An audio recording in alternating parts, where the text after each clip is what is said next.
are for the night time, days are wide awake. Visions are for crazy men, not me for goodness sake. But I'm seeing things. I'm seeing things.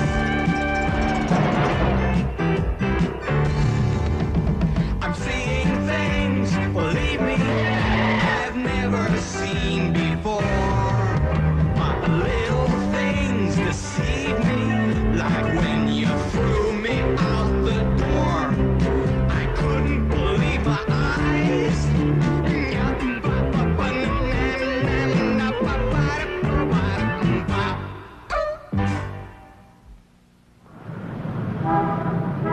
That was terrific, Lou. Where'd you ever find this place? It was easy. I just looked for a place where Chinese truck drivers eat.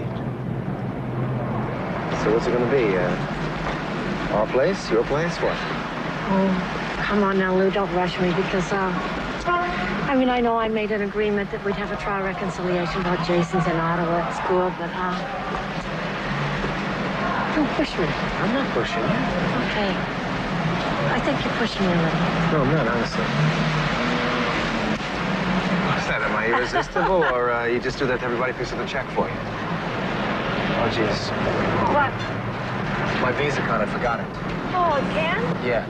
Well, listen, get matches for Jason. Matches? Yeah, he collects matches. Every time I go to a restaurant, I get him a book. How many restaurants are you going to there? Now, come on, Lou. Get your Visa card. All right. Wait right there.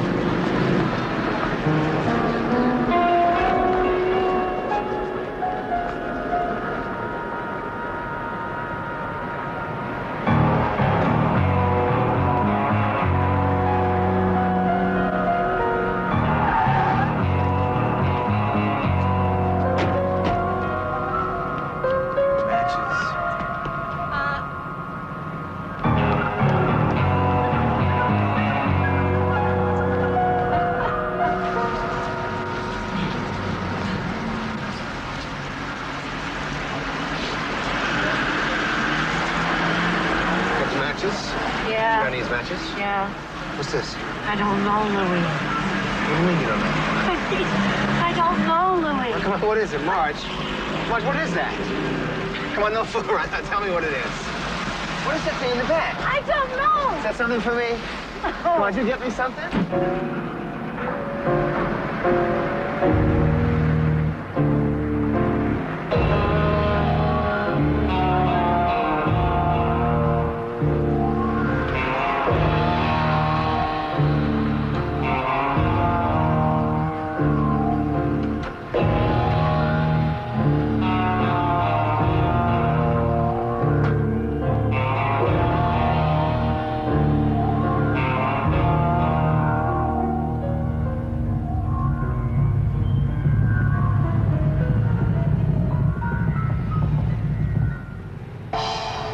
I don't know why she gave it to me, Louis. She just walked up and gave it to me. Well, that just doesn't figure. I mean, somebody just doesn't walk up and hand you something. There's got to be a reason. Here, let me have it. Let me have it. Now, come on, let me look at it. Now, wait a minute. Somebody gave this to me, okay? I'm going to find a nice place for it. Like right here. You know, Marge, that could be hot. And you should let me find out whether it is or isn't, or you're in serious trouble. Louis, go ahead and eat your sugar crisps. You know what? I think I'll put it down here. It might look better down here. You know, maybe this woman thought you were somebody else. Did she act like she knew you? Huh? She must have thought you were somebody else. She puts an ad in the lost and found column. I'll give it back to her, okay? But until then, it's going to stay right there. No, wait a minute. You know what? I think it should go right here. Huh? How about it? So you're just gonna keep it, eh? Sure, I'm going to keep it. It's a Chinese, whatchamacallit. I think it's beautiful. And it's dishonest. It is not dishonest. Listen, somebody gave that to me now. Possession is 9/10 of the law. What the heck is this thing anyway? It's a conversation piece. Conversation piece? Well, you haven't stopped talking about it since I brought it in here. Come on, what is it? What could it be?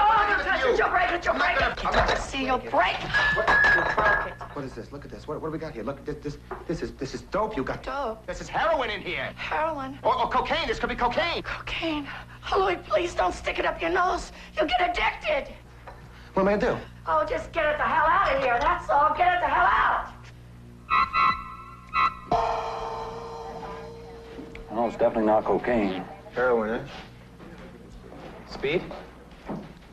Least in powdered marijuana. Children's aspirin? What is it? What have I got here? Why does it have to be a drug? Well, some kind of dope. Look at it. Tastes like gunpowder. Gunpowder. But it looks like ashes.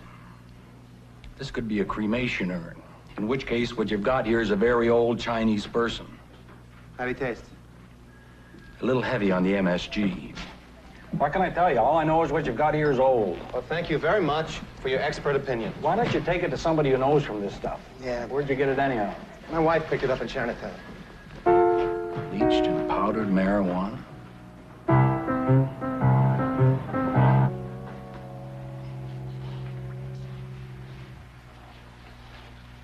Excuse me, I'm looking for the curator of Oriental Antiquities. I'm his assistant, Leslie Snow. Maybe I can help you? Yeah, pleased to meet you. Louis Ciccone. Can I put this down over here for a second? I got this thing, and I'm trying to figure out what the heck it is.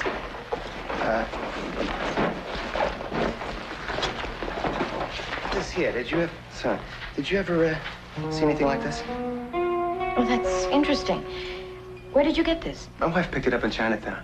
Is it worth anything? What is this? Do you know? Come with me. In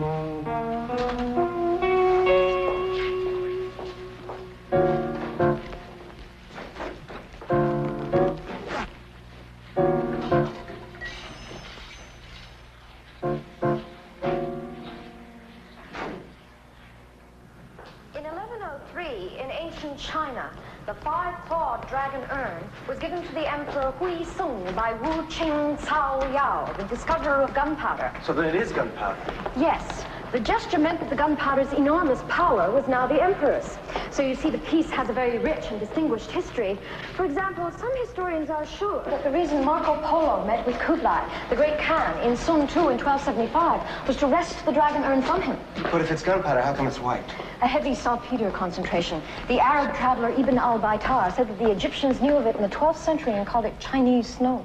12th century, huh? So this is a very old thing here. This may be worth a lot of money, right? Oh, that's not the real one. That's a replica. It's just a replica. This is the real one. I'm sorry. Didn't I mention that before? No, you were too busy talking about Abenine. Well, I just assumed you'd realize. The real five-clawed dragon urn is priceless. We have it insured for $1,200,000. $1,200,000. We should get it re-estimated, what with inflation. Is it worth anything? I mean, it looks like that, is it? Let me see. Looks like that. Mr. Ciccone, you probably know there's very little extent of Greek sculpture. What, you gonna tell me this is Greek now? No, no. What we know of Greek sculpture is from the copies which the Romans made. Yeah, right. Well, the Chinese did the same thing. Each succeeding dynasty copied some of the art of the previous one. So, I don't know what you're saying. What you may have here is a real fake. This is a real fake? That's good? Yes. If it is, it could be worth as much as $4,000. $4,000. What if it's fake? It would make a nice lamp. Well, listen, how are you gonna find out whether this is a fake or a real fake? You could get it tested. Could you do that for me? Could you do testings? Yes. I'm gonna wait right here for you. No, Mr. Ciccone. You have to leave it here. The tests take time. Okay, I'll leave it here. Now, I'll need some information. Your phone number? 555-1728 and 555-1436. That's home and business? No, that's home and home. I'm separated from my wife, but this week we're not separated, we're together. Oh, I'm very happy for you. Thank you. Also, if you want to reach me at the Gazette, don't call me because I'm a reporter. I'm never there. Oh, these will do. May I? Yes. Thank you. We'll be in touch. I'll keep my fingers crossed. $1,200,000, eh?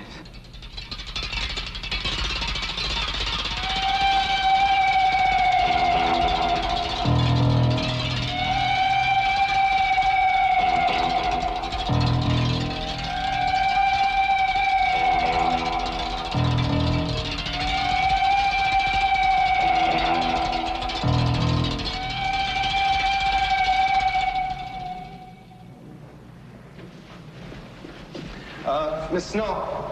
hold on a minute. You know, I really feel slightly immoral because, you see, this doesn't belong to me. In actuality, this is my wife's. And I did not ask her permission, so I'm going to go and ask her. I'm sure she won't mind. No. Your urn will be perfectly safe here. She may mind, you know, because she says that I always take things and don't ask her for them or anything, and I never even confide in her. Like, she had to ask me to get married. Well, you could just leave it here, and I'm sure she'll give her permission. You know. No, that's all right. I'm going to take it home, and then I'll get back to you, okay? Thanks a lot for all your information.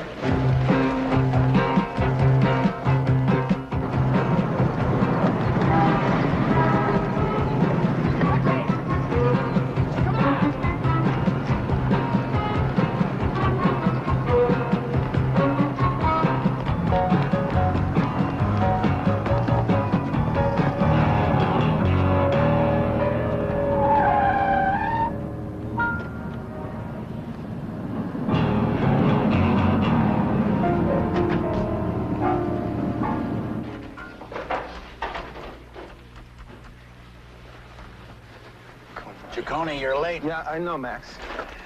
Get over to the Park Plaza. They just found a body there. Oh, come on, Max. I was just in that area, please, huh? I've been in that subway for a half hour. What's with you, Ciccone? I'm offering you a homicide. All right. I'm gonna go. I just have to call my wife. You got sneakers in that bag? Yeah. Put them on and start running for the Park Plaza. Okay, later, Max, later. Now. Good. Plaza Hotel, I need that money. Oh. Perkins. Louis Ciccone? Yeah, I just left. Well, if it's that important, you'll be at the Park Plaza Hotel eventually.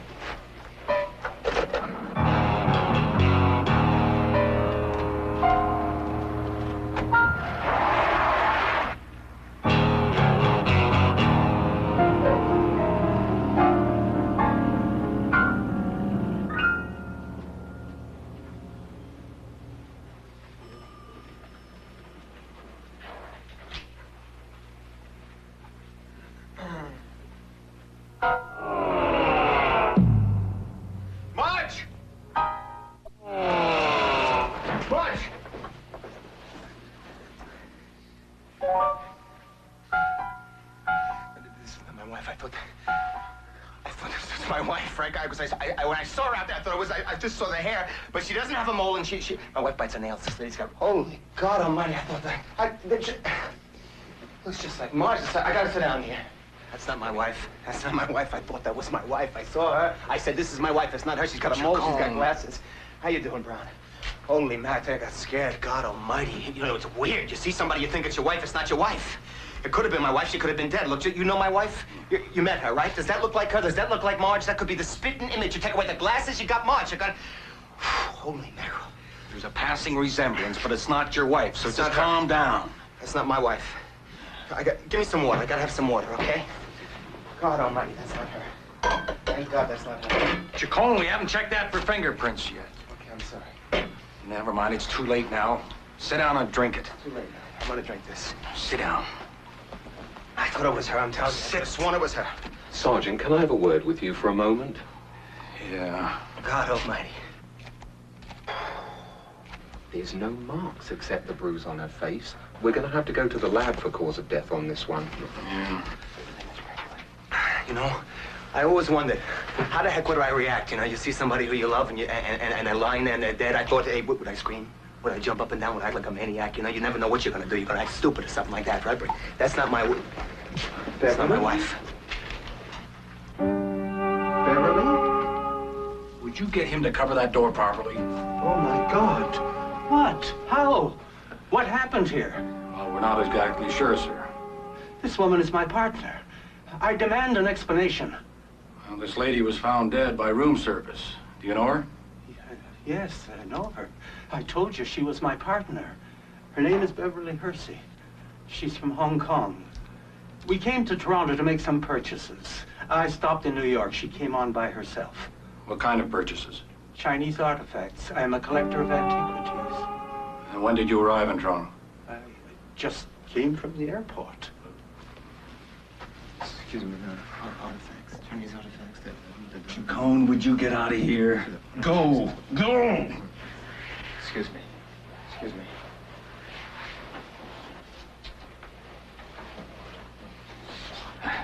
Excuse me, you were saying you just arrived, Mr. Bowles, Victor Emmanuel Bowles.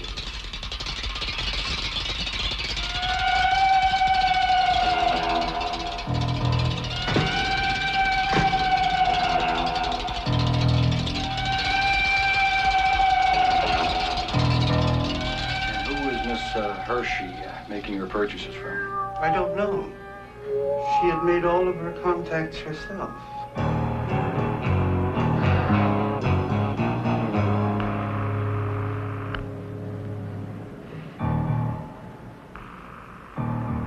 Hold it, hold. Oh my God. Oh my God. What happened?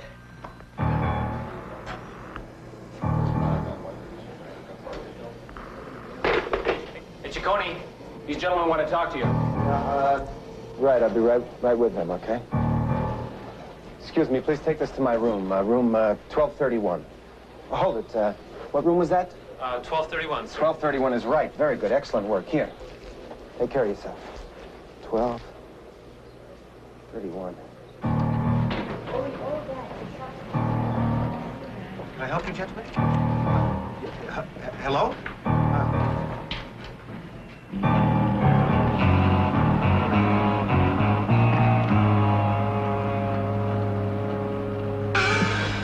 How do you do, Mr. Ciccone?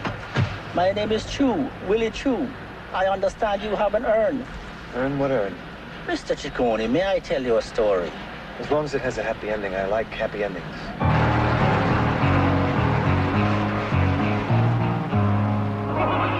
The urn you have was my family's most prized possession. Oh.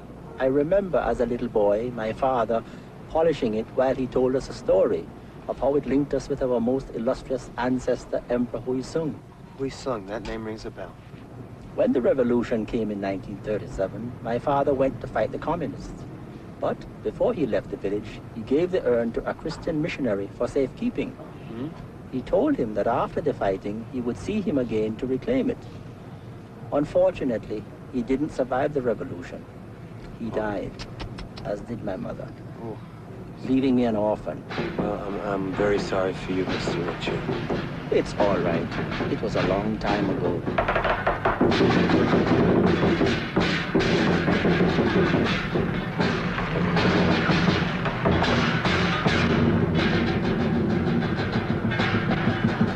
Eventually, I emigrated to San Francisco, and one day I visited Toronto.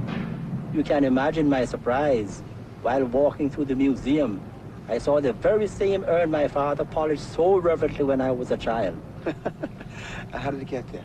The missionary had brought it home and willed it to the museum when he died. The museum refused to recognize my rightful claim to the urn. So I had to make some rather expensive and unorthodox arrangements to have it removed. You switched the real one with the fake one, right? Yes. I was told that I have a fake urn. And I am Japanese, Mr. Ciccone. I am prepared to offer you $10,000 for your fake urn. $10,000. $10,000? $12,500 is my final offer. $12,500, that's it, right? A penny more would offend the memory of my dear father. Listen, hey, I'm a father myself. Why would I do that? Look, I'm gonna make a deal with you, okay? I will think about it and get back to you. No, Mr. Ciccone, it is I who will get back to you. Right. Take Mr. Ciccone back to the hotel. It's a nice color, Mr. Chu.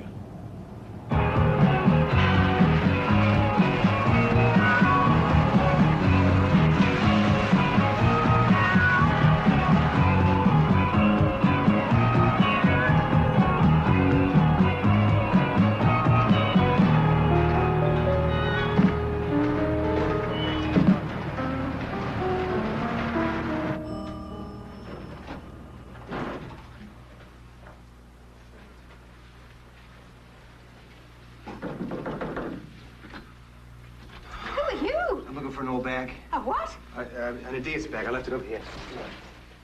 It's an Adidas bag. Nice luggage. Thanks a lot. I'm sorry. Thank you very much. What the hell was that?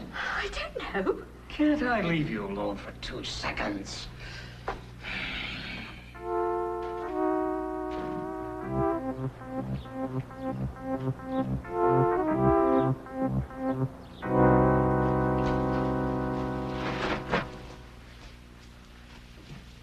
Marge?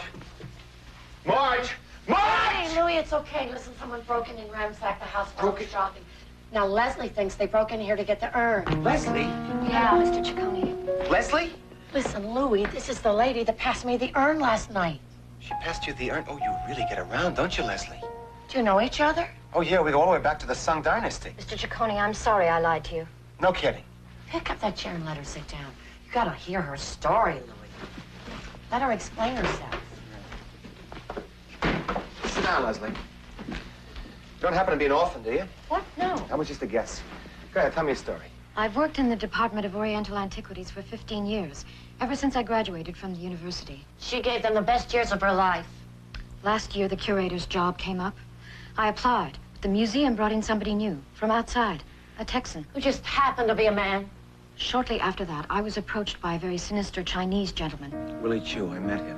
What did he tell you? He said that somebody switched the real urn with a fake one. I made the replica, and I switched the urns. But I only did it to get back at those chauvinists. Pigs! Pigs! I distinctly remember Chu mentioning some money. You court the beast, you become the beast, Mr. Ciccone. I did it for revenge, and $10,000. Let him off cheap. He would have gone for 12.5. Then I began to realize I had sold my entire career, my future, for $10,000. So I contacted a fat Caucasian in Hong Kong, an international collector of antiquities.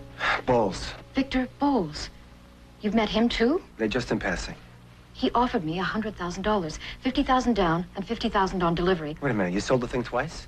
I was crazed, Mr. Ciccone. Thou shalt not steal. You break that commandment at your peril. Would you like a cup of coffee? Decaffeinated, please. Then I made arrangements to meet Mr. Bowles' partner to deliver the urn. Hersey, Marge's double. Beverly Hersey. You've met her too? Oh, we didn't talk. She's dead. Dad. Dad! Dad! The woman that looks like me is dead? Yeah, she croaked. Chu must have done it. And it's my fault. He was pursuing me in Chinatown when I gave you the urn. This morning, he grabbed me on the street and threatened my life. I told him everything. About Victor Bowles, Beverly Hersey, and you. Thanks. He must have killed Beverly to get the urn. Please, Mr. Ciccone, you have to give it back to me. The only way it will all be over is if I put it back in the museum. Give it back to her. Look, I'm going to think about it, okay? And then I'm going to get back to her and I'm going to call her. I know where she is. She's in the museum, okay? Don't worry about it. I'm going to get back to you, Leslie, okay? Here. Put your coat on. It's cold out there. Mr. Ciccone. Mr. Ciccone, I wrapped that urn in acid-free paper. Then I set it in a polymethane foam mold and surrounded it with styrofoam pellets. And you carried it around in a gym bag. Hey, I wrapped it in a sweatshirt, okay? A sweatshirt. That's right, and that's where it's going to stay until I find out who's telling the truth. Goodbye, Leslie. God bless you.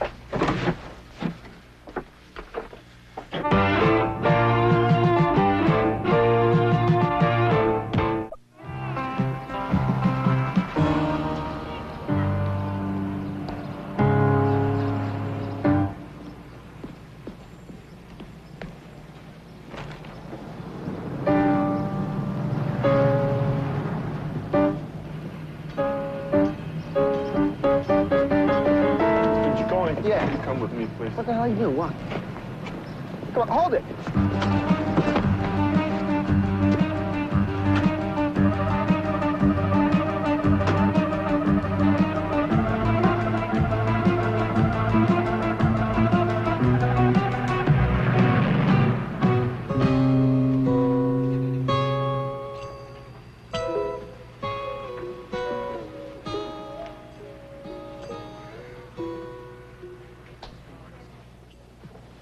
Thank you. Thank you very much. It's a pity you weren't able to arrive earlier. I ordered for 2, but I seem to have eaten it all myself. Would you like the menu? No, actually, I never get hungry when people kidnap me. Cigarette, Mr. Ciccone? No, I don't smoke. Thank you anyway. Nice case you got, though. 16th century, Sheffield. It belonged to Sir Walter Raleigh. Oh, he was heavy into tobacco, wasn't he? Quite tragic, that whole situation at the hotel this morning. I not only lost a business partner, but also a very intimate friend. I'm sorry. Thank you, but it's not your sympathy I want. Oh, what do you want? The urn, Mr. Ciccone. Nice lighter. Indeed, there's nothing nice about it. This lighter was Mr. O'Leary's, the one that started the Chicago fire. Jeez. I thought that the cow kicked the lantern, you know. Believe what you will, Mr. Ciccone. Believe what you will. What's this? A facsimile of a bank draft for $50,000 payable to the account of a Miss Leslie Snow. What'd you get for this? What I want to talk about is what I didn't get. That receipt is for the urn you have. Urn? What urn? Oh, this is getting tedious. How can any commerce be realized unless you admit proprietorship? Let me have a cigarette, will you? Oh, you are a delight.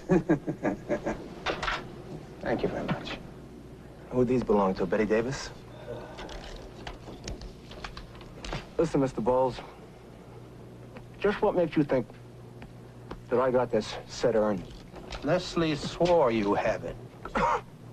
I take that paroxysm as admission of possession. Believe what you will, Mr. Bowles. Believe what you will. By now, you must have some idea of the market value of the urn, which has fallen so fortuitously into your possession. What, a ballpark figure? Is $10,000 in your ballpark? I was offered $12,500. By Mr. Chu? Maybe, maybe not. The difference between my offer and Mr. Chu's is that after you collect my $10,000, you get to leave the ballpark alive. With Mr. Chu's, you will surely strike out. I tell you what I'm gonna do, Mr. Bowles. I'm gonna consider your offer, and I'm gonna consider the other guy's offer, and I'll get back to everybody, okay? $13,000, and that's my final offer. 13? Unless you're superstitious, in which case my offer of 10 stands. Do I hear 14?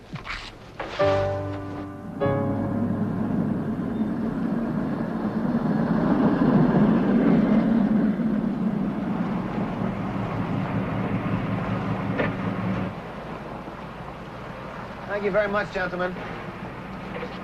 I won't be needing the car anymore.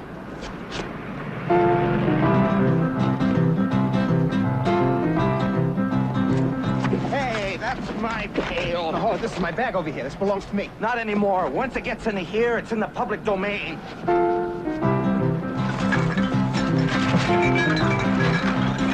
It's wine. I got wine here for you. It's half empty. It's half full. What are you, a Zen Buddhist?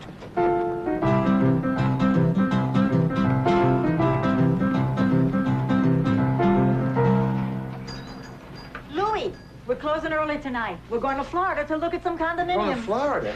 Why didn't you tell me you're going to Florida? Take, look closely at the ticket. See, the destination's a finished basement in Mississauga.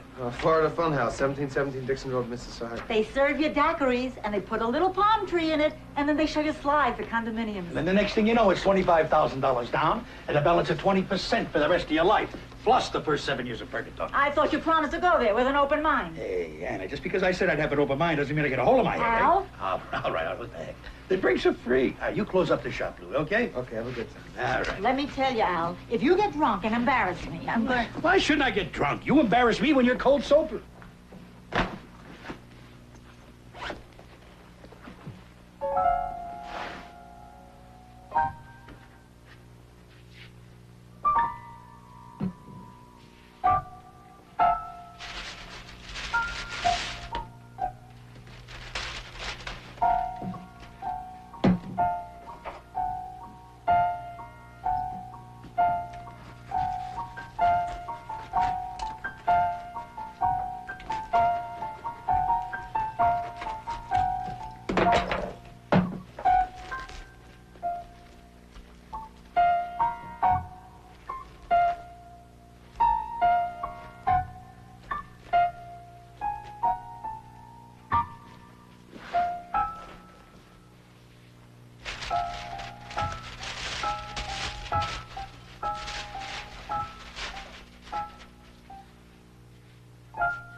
So, the only mark on her body was a bruise in her jaw. Right. Okay, thank you. The autopsy showed that Beverly Hersey died of an aneurysm. Aneurysm, what's that, like a stroke? Mm-hmm. Woman's in her early 40s, how could that be? Well, it's unusual, but certainly not unheard of. There's no evidence of foul play. Come on, what about the bruise on the jaw? The coroner said that she probably clipped herself on a piece of furniture when she fell.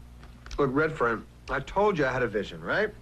The woman got her on the chin, ba-boom, with the door opening. Mr. Ciccone, I really think that you should go to the police and tell them about the urn and the people that are offering you money. There's no way I'm going to the cops on this one. Look, I may be sitting on the story of a lifetime over here, okay? And I'm not doing anything until I find out who did what to who. To whom? To whom? Look, come on, don't give me grammar lessons. Find out about Hersey and Chu and Bowles, okay? In the morning, after court. Listen, I've got to get back to work. All right, in the morning. All right, morning. Thanks, that was great. You're welcome. I'll see you tomorrow. Okay.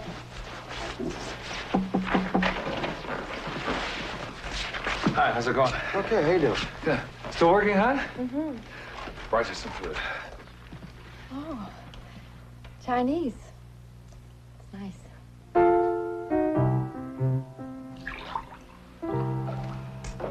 I don't know, Lou. I think it's ridiculous.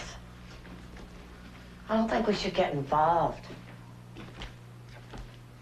I mean, just because you have a few visions, you think you can straighten the whole thing out. I'm getting worried about this. I think we should go to the police. I think that's what we should do. I think we should give the urn to the police. Lou. Oh.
An uncanny resemblance. Cigarette? No. Oh, no. No. I don't smoke. Yeah, hello, Louis Ciccone here. Good day, Mr. Ciccone. Who's this? Victor Bowles here. Oh, listen, Mr. Bowles, I haven't made up my mind yet, okay? Well, Mr. Ciccone, I am upping my offer. Oh, you are? By how much? One wife. You got much? You are Marge, aren't you? Yes, Marge. Listen, how do I know you really got her? I want proof, okay? Mrs. Ciccone, please supply Mr. Ciccone with proof of your presence. Listen, Louis, if I ever get out of this alive, I'm gonna file for divorce. Do you hear me? I'm gonna walk out on you. I'm gonna walk out on you. Okay, I believe you. Now, Mr. Ciccone, what I'm proposing is an exchange. For the urn, which is rightfully mine, I will give you Marge. No, you won't. I want a divorce. A divorce! I want a divorce! Who until this moment I thought was rightfully yours. I trust there is enough sentimental value here for you to consider this transaction still agreeable. Yeah. Shall we say the Sunnyside Bathing Pavilion at 5 o'clock? Okay, look, don't hurt her, okay? I wouldn't think of it unless you're foolish enough to call the police. Bathing Pavilion in February. I'd love to die in a condo. Hi, Louie. I'd love to die in a condo in Miami. Hey, Lou. What's doing, Louie? What are you doing, Lou? Lou, stop! You're tearing the bread! Where's my bread? I have bread here! Here, you want bread? Here's bread! No, not bread here! Yes, bread! My bread! It's here! But yesterday, it's over here! Louie, in the day old bin! Yesterday, from yesterday! It's over there! Oh, my... What is it? What? Louie! What? Oh! Oh! The phone's for you, Louie. What happened in here? Yeah, hello, Ciccone here. Mr. Ciccone, you'd better come downtown right away. There's no way I can't come downtown. No, I'm sorry, red friend, no. Look, I want you to come to my office and we will go down to the police headquarters together. No police. I can't do that, no. This is really no longer your decision to make. You found out? Yes. I checked into William Chu and Victor Bowles this morning. Oh, yeah, that's what you found out, huh? Okay. Yes. Now look it. The FBI says that Chu is one of the top men in organized crime in San Francisco, and Interpol describes Bowles as being a major dealer in stolen art and antiquities. Right, that's good, good. You have become involved with 2 major league criminals, Mr. Ciccone. Now, as an officer of the court, I must advise you to come with me and tell the police absolutely everything you know about these men. I can't do that, I'm sorry. I'm tied up now, maybe 24 hours. Tomorrow I'll call you, okay? This is no joking matter. Look, I'm not joking. I'm just asking for 24 hours, please, all right? I am obliged to tell the police what you told me.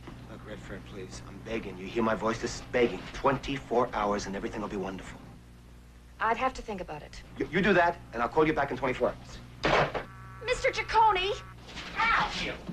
Al, what are you doing? I'm gonna give this kid the spanking of his life. He's 39 years old. He's gotta learn that he can't break my binky. Oh, come on, Pop. I'm 39 years old to the Spanking. Get over here. I'm gonna spank. No way. Get your pants down. Al, stop it. Get your pants down. I'm gonna spank. Get Al, over you're here. allowed to talk to yourself. Get over here.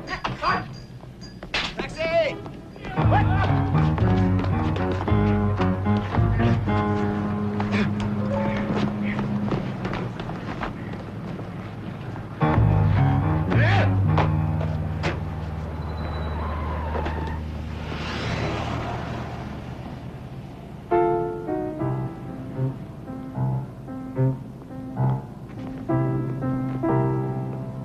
Taxi!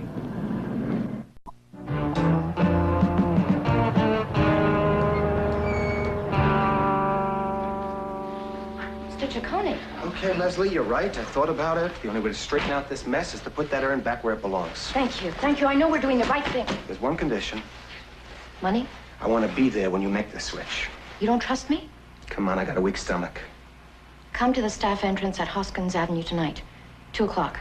2 o'clock in the morning. Are you out of your mind? That's when the guard shift changes. Now, come on, make the switch now. What are you talking about? In broad daylight with everyone here? Mr. Ciccone, I may be larcenous, but I am not insane. All right, 2 o'clock.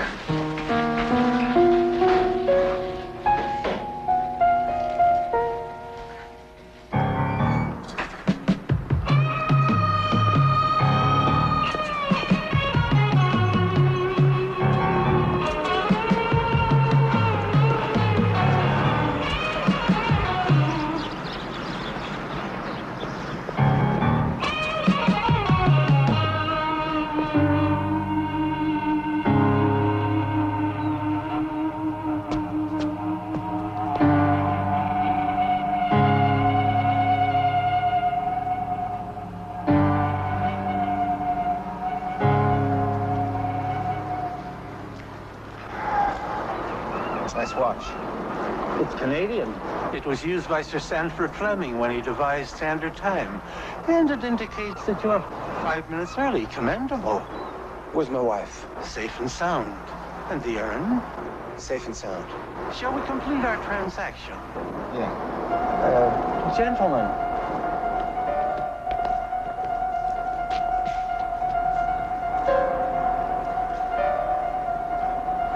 Listen, Mr. Bowles, there's been a hitch. I had to put the urn somewhere for safekeeping. You're gonna have it tomorrow morning, okay? Don't trifle with me, Mr. Ciccone. I'm not trifling. I said I'll give it to you tomorrow morning. I promise. Very well. I'll be here at 8 a.m. And I urge you to be punctual. In the morning, Marge. Morning! First thing!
Give me the urn.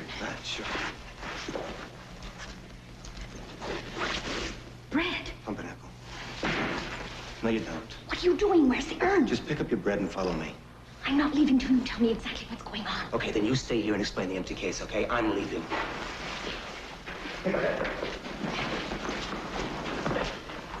Hello, Willie. This is Leslie. You don't have the real urn. I do. But I'm willing to sell it to you for $50,000. Meet me at the baths in an hour. No, I mean the Sunnyside Bathing Pavilion. Oh, and Willie, bring the fake urn. I need something to put back in the museum. Good, come on, let's go.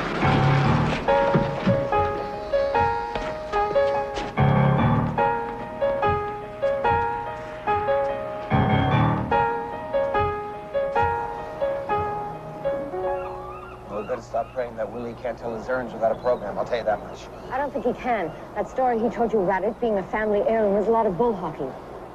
Bull hockey? Yes, that urn has always been a symbol of power. He probably wants it to solidify his position with the Chinese mob in San Francisco. Look, I don't care if the man wants to use it for an ashtray as long as he shows up. Speak of the angel. How do you keep his coat so clean, Mr. Chu? Here's the real urn. I take the fake urn. It's all over, okay? And $50,000? $50,000. I'm in a hurry to Mr. Ciccone, and I can't tell the difference between the real urn and the false urn. I think I'll take them both. No, you won't. No. Yes, you will. You got that. I can tell the difference, Mr. Chu, and I'll take the one in your right hand. That's this one here. And I got it. How you doing, Lloyd? So far, so good. Don't tell me. It's Nancy Reagan's little derringer, right? Jane Wyman's. Yeah, Jane Wyman. You couldn't pick out the real urn at that distance. I made that replica myself. Even at this distance, the patina on the new bronze gives you away, Leslie. And you wonder why your superiors passed over you for that Jetson. Now, Mr. Ciccone, my urn? Not so fast, Mr. Ciccone. That's my urn. Okay, let's be honest, folks. This is nobody's urn. This urn belongs to the museum. But now I got it. I have had it with you people. All we wanted was a couple of egg rolls and some fun, some Chinese food. And this wasn't even on the menu. And now I'm going to blow up this whole place unless you let my wife and me walk out of here free. I mean it. I got 3 matches, okay? I'm going to blow up this whole place with this gunpowder. Now, Mr. Ciccone, you don't expect 1,000-year-old gunpowder to blow up, do you? Okay, Bowles. Okay. You test me, all right? Watch. Watch. Here we go. Okay?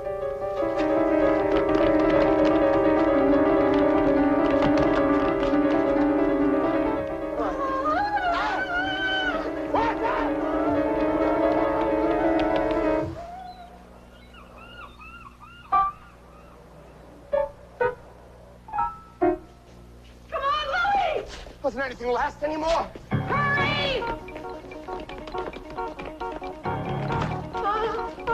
I love you, Louie. I love you. Get down.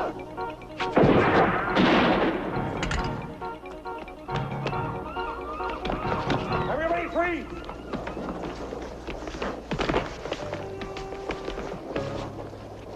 Okay, up against the wall.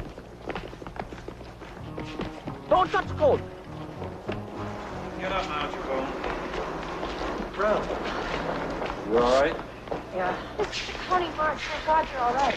Unless you two can explain how you came by this urn, you're going to be facing a charge of grand larceny. I think I can talk my way out of that. But Sarah Bernhardt over here is going to have a hard time explaining a murder rap. I beg your pardon? She killed Beverly Hersey. Beverly Hersey died of natural causes. Well, yeah, how natural is it to put a wire in somebody's brain by way of their ear? Oh, how disgusting. A wire in the ear. Like, how do you do a thing like that? It's terrible. It's a form of secret execution. First mentioned in the 5th century BC work, The Mysterious Cases of Judge Lin Po. Oh, yeah? Don't look at me. I'm not guilty, unless erudition is an indictable offense. You know what? I think you did it, huh? Wrong, number 1 wife. He was in love with Beverly Hersey. He's got no motive. Chu wouldn't hesitate to kill for the urn. He threatened me, he threatened you, he must have done it. Chu was a punk who wouldn't put anything smaller than the .359 Magnum in somebody's ear. It was the hat. I didn't do it. Here, check her purse. You'll find a wire in there with blood from Beverly Hersey's brain. Blake, take her out of here. Who the heck is this guy? Clayton Moore, one of the best undercover men in the department. Redfern asked me to put a tail on you. You refused to come in. You know what? That Leslie's the sweetest thing. I just can't believe that she did it. How did you figure this out, Chacon? And don't tell me it was a hunch. Look, I was in the 12th grade in biology, right? And they used to make me put the wires in the frog's head. That's why I quit school. Same thing. What did they pay you to be a reporter? What? You might make a good cop. What, are you kidding? It's too dangerous. Here, good luck. You ever went to grade 12? What am I going to tell them I get visions? Okay, now let me get this straight. Let me get this straight. Leslie told you that we had the urn, and then she went to the hotel and she murdered Beverly Hershey, right? That's right. Okay, so then she came to us hoping that we would give her back the urn, right? Yeah. Because she wanted to get you off her back when she gave him the urn. And then she was hoping that when Bowles arrived, she would tell him that she gave the urn to Beverly. And that you must have murdered Beverly to get the urn. You got it. You got it. It's complicated, but you got it. You I figured got it out. I got it. That's it. Listen, Marge, can I ask you something? Sure. I want you to clear this up for me. When we were over there, you know, they were shooting and everything. Yeah. I heard you say, I love you, Louie. Right? Well, I don't know. Did I say that? No, don't fool around. Seriously, you said I love you, Louie, right? Well, I don't know. There's a lot going on then, and Come on, stop it. No. I Look, can't it's when they were remember. shooting, you said, I love you, Louie. I heard it. Listen, there was all that chaos, the fire, the shooting. Come on, no, please. Come on. You said I love you, Louie. You know, you said I love you, Louie, right? I love you, Louie. Did you say it? Did you say I love you, Louie? Listen, I'll tell you this much. It does not ring a bell with me, okay? I'll ring you a bell. I'm hoping and wishing that the next apparition is the sight of you welcoming me home. It's hard enough living without having visions to the left and the right of you. They won't leave me alone. Give me a cold, hard fact. I'm seeing things, believe me, you've never seen before. But little things deceive me, like when you prove